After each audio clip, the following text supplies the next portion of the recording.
Hello and welcome. My name is Dr. Jack West, and I'm a medical oncologist in Seattle, Washington, and the founder and CEO of GRACE, the global resource for advancing cancer education. I'm here today with Dr. Mark Millard, who is medical director of the Baylor Martha Foster Lung Care Center and professor of pulmonology at Baylor University Medical Center. I had the good fortune of hearing him speak recently on the topic of the history of tobacco, tobacco's association with lung cancer, and practical approaches to smoking cessation. From that experience, I know this is going to be a great one for our audience. We'll cover highlights in tobacco's history and the association of smoking with lung cancer in part one, and then turn to smoking cessation strategies in a second podcast. This program is co-sponsored with our partner, the Longevity Foundation, and we thank them for their support in making this possible. So with that, I'm going to turn it over to Dr. Mark Millard. It's a delight to spend some time with folks and talking about this subject about tobacco, the relationship with tobacco and lung cancer, something that to us is obvious. As we come to understand and look at history, we find that it wasn't always so obvious as to the relationship. And then we'll spend some time at the end talking about practical aspects of tobacco cessation and what can be done, what are non-pharmacological as well as pharmacologic interventions. Some medications require prescription, some medicines you don't, in terms of smoking cessation. So we start out with this title slide that actually is a wonderful self-portrait of Van Gogh and a skull burning a cigarette.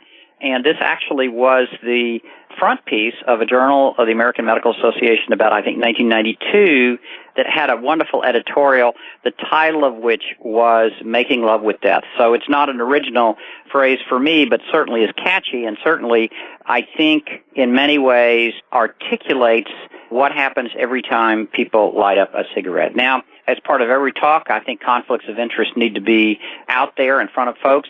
And in a sense, lung doctors, and I'm a pulmonary medicine doctor, we owe our existence currently to the tobacco industry because my specialty of pulmonary medicine actually grew out of the era of tuberculosis care. In 1900, we forget that the leading cause of death in the U.S. was from tuberculosis. William Osler said, tuberculosis is captain of the men of death. And certainly in 1900, that was very much the case. But then in about 1954, there was a drug called isoniazid that was introduced. And INH, for short, emptied the tuberculous sanitarians. And all the lung doctors who were tuberculologists, all the doctors who had trained in sanitarians who were experts in dealing with the many and myriad complications of tuberculosis suddenly were almost unemployed because this tuberculosis was really on the run. And were it not for the American tobacco industry that had intercalated itself with smoking into the general population, with so many smoking-related diseases, we might be unemployed.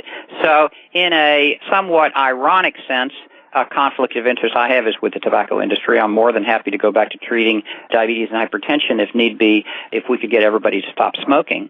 And the other conflict of interest would be that I attended Duke University. You say, well, why would that be a conflict of interest? And the answer would be because of this statue of James B. Duke that sits in front of the chapel. So we can see that Duke was the university founded by tobacco. Now, professional conflicts of interest that are important is that I do speak for many of the pharma companies that make medications for smoking-related illnesses, asthma and COPD, and we receive our center funding from many of these, but they are not, with the exception of Pfizer's medication Chantix, there's certainly no other conflict of interest there. And the objectives today really are that we discover the link between tobacco and lung cancer, we look at who's smoking, and then we look at the current status of smoking cessation strategies.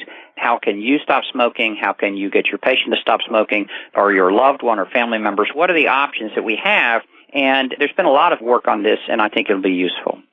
So let's start out with a quote from the New England Journal of Medicine, 2011, which really talked about smoking, and this is part, I think, an article that was on a form of nicotine replacement therapy not available in the U.S., but which certainly may be available at some point and certainly much cheaper than a lot of tobacco replacement. But I think it sets the stage for the issues that we have to face, and that is tobacco smoking contributes to 5 million premature deaths each year worldwide. It's highly addictive, and more than 95% of unaided attempts at cessation fail to last 6 months. Every year that a smoker delays quitting beyond his mid-30s, the person loses 3 months of life expectancy.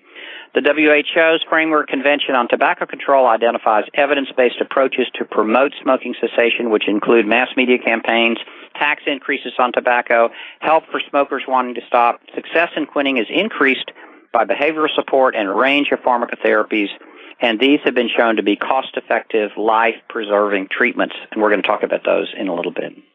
But first, let's go back and spend a little time in history. Now, when the Europeans colonized the U.S. and the Americas, in fact, and came over from the Old World to the New World, they brought a host of scourges and maladies inflicted upon the Native Americans: measles, tuberculosis, and venereal disease as well. The Native Americans were naive to many of the infections that were endemic in Europe and which Europeans had sort of, through selection process, basically been able to deal with a little better. And let me tell you, the diseases that entered and swept like wildfire through Native Americans were huge and a source of great mortality.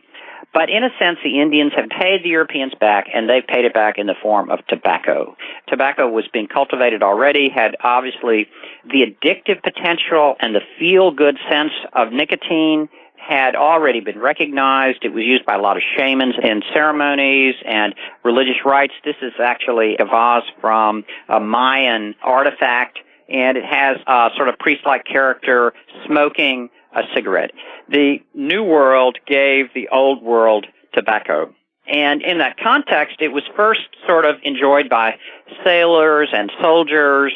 And because tobacco is highly addictive, it grew sort of along the edges of society, lower echelon members, tradesmen, merchants, sort of middle income, moved in the middle income layers and middle class layers. And then at one point, finally burst on the scene into the upper class echelon. And it did so partly through arts, artisans, and through then characters as we became in the early 20th century sort of media frenzy. I mean, the explosion of the cinema and of cinema stars and of the beginning of mass communication, tobacco just was carried along this sort of tidal wave of mass communication. And within culture, you had it in German culture, you had it in pre-World I culture, English culture, French culture, and it literally intercalated itself into the fabric of American society. And of course, the issue is, after a while, everybody famous was smoking. And I just went to the internet and Googled famous people smoking, and I got like hundreds of snapshots of different people smoking. Presidents, models, movie stars, rock stars, you name it. I mean, it seems like everybody famous smoked at one point. And this is this sort of air, this cultivation, and part of it was cleverly designed and manipulated by the tobacco companies, but there's no question that it was, for a long time, really cool to smoke. Now, at the same time that cigarettes were intercalating themselves into society, and remember that by 1964, 49% of this country smoked. I mean, it was like everybody was smoking. And you began to see, as the decade of the 20th century passed through, people began to have some questions about it. Now, the first published report that tobacco smoking might be linked to lung cancer was 1912, but it was really in 1954 or so that the first epidemiological experimental evidence found that there was a relationship. And what you have to understand to see why did it take so long is that as medicine was evolving into its modern form, it faced certain challenges. In the early 20th century, it was all about infectious disease, and it was all about penicillin, and it was all about staphylococcus and streptococcus and diphtheria and tetanus, and you had all these bacteria that were being isolated, and there was this thing called Koch's postulates, and Koch was a German microbiologist, I think, and he came up with this sense that in order to prove something, you had to isolate an organism, you had to isolate a cause, you had to be able to transmit it to another person or entity or animal or whatever, and it had to cause the same disease. And so there was these series of steps you had to take in order to say, yes, there's no question this bacteria or this process causes this illness. But the data on tobacco was not that way. It was all sort of circumstantial. It was all sort of like, well, we see people smoking and now we see people diseases, but nobody could ever show that if you had rats inhale tobacco smoke, it caused lung cancer or emphysema. You didn't have that kind of data. And so it was all epidemiologic data. And in the 50s and 60s, when stuff started coming out, this was new science. This was a new idea. Are you sure this is because these two things seem to track together, people smoking and people getting lung cancer? Are you sure they're causation, or it's the company it keeps, or it's caused by other factors that we don't understand? And these were huge questions that were raised. Now, the first article, sort of the shot that was fired across the bow, was 1950, May 27th. And this was an article in the Journal of the American Medical Association, I think, and these folks were from, Widner and Graham were from St. Louis, and they looked at a group of people who were hospitalized with lung cancer, and they did for the first time a so-called case control. They looked at other people in the hospital who didn't have lung cancer, and they just wanted to ask the question, who smokes and who doesn't smoke? And is there an association? Here is this case-controlled linkage. And the term case-controlled, which in medicine we use all the time now, this was a new concept. Anyway, if you look at the black bars, and the black bars are the percent of people who smoke and have lung cancer, what we find is 20.3 people with lung cancer were chain smokers, 30.9 were excessive smokers, 35% were heavy smokers. Less than 2% of the patients in this hospital population who had lung cancer, who were men, never smoked. Whereas you can see that in the striped bars, you can see that when you look at the percentage of smokers, and these were non-malignant diseases, they were distributed all over everywhere. And there wasn't this selection process for heavy to chain smokers. This really raised a lot of controversy. Controversy not only with the tobacco industry, but controversy with other scientists who were not yet prepared, who said, well, yeah, there's an association, but it's not causing. Widner and Graham actually spent a lot of time painting tobacco tar on the skin of rats, and on some cases they were able to show that it caused cancer. Nobody ever showed lung cancer back then, but there was just this epidemiologic association. And let me tell you, the tobacco companies took this and ran with the fact that this was only an association. Here you see the conclusion that Widner and Graham made. Excessive and prolonged use of tobacco seems an important factor. And again, in men, the occurrence of carcinoma of the lung in a non-smoking population is what they called rare, and that's true. Women were different altogether, and that had to do with the latency period of smoking. But clearly in men, they felt that there was an association, and it was striking, and it could not be ignored, and they felt was causative. The tobacco companies reacted uniformly with skepticism, and so within a couple years, you have this statement mailed to every doctor's office, every practicing physician. It was, if they had had the internet, it would have been spam in everybody's mailbox. It basically denies the association. Medical research indicates many possible causes, no agreement on authorities, no proof that cigarette smoking is one of the causes, and they say, we believe we make products that aren't harmful to your health. In other words, trust us. And many people did. And the controversy was engaged. There was a lot of data being looked at. There were a lot of experiments being done. There was lobbying. You can't imagine this kind of scientific controversy that was being generated. And, of course, the tobacco industry was funding a lot of people who were trying to sort of obscure the data, manipulate statistics. And so you had a certain amount of deceit involved in this as well, as data from lawsuits has come out, that there was evidence destroyed and there were clear-cut ways of manipulating witnesses and juries in litigation trials early on in the era. But in 1964, a massive publication, which was from the U.S. Department of Health Education, and this was the Surgeon General's report in 1964 that said once and for all, there is an association between smoking and lung cancer, and it is unequivocal. You can't ignore it, and we have to do something about smoking cessation. So from 1950 with the Widner and Graham article until 1964, you see this epic sort of controversy going in. But after 1964, there's no question, everybody had to agree at that point, and I think certainly scientific opinion came that, yes, indeed, there is this association.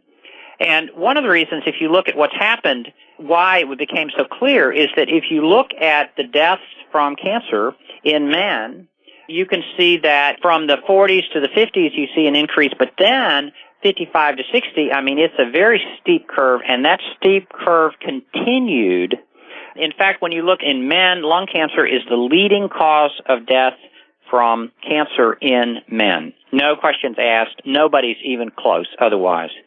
In women, you see a much longer latency period, but you see the same increase in lung cancer that now exceeds breast cancer. And a favorite question, sort of a trick question to medical students is, what's the leading cause of death from cancer in women? And everybody says breast. And the answer is no, it's actually lung cancer is the leading cause of death from cancer in women. And there are a much higher number of primary lung cancers in women who are non-smokers, although still the greatest risk factor for the development of lung cancer in women is tobacco smoke.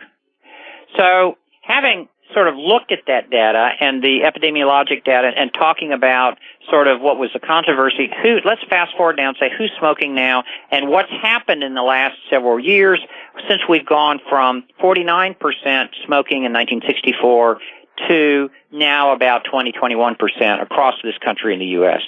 And if you look at what's happened to tobacco consumption and per capita, it looked like tobacco increased up to 1963, 1964, and then it started to come down, but consumption increased, and part of that was felt to be related to the increase. While there are fewer people smoking, there were more people smoking light nicotine cigarettes, and of course, how much people smoke is a lot of ways dictated by those nicotine levels and the receptors in the brain. And so, as a result, people smoke light cigarettes, they just smoke more because they didn't get as much nicotine. So you had this increase, and then finally you begin to see a drop-off in the U.S. Now, worldwide, that hasn't happened as smoking has spread to other countries, and tobacco companies have recognized the fertile grounds for tobacco sales in third world and in certainly Asia.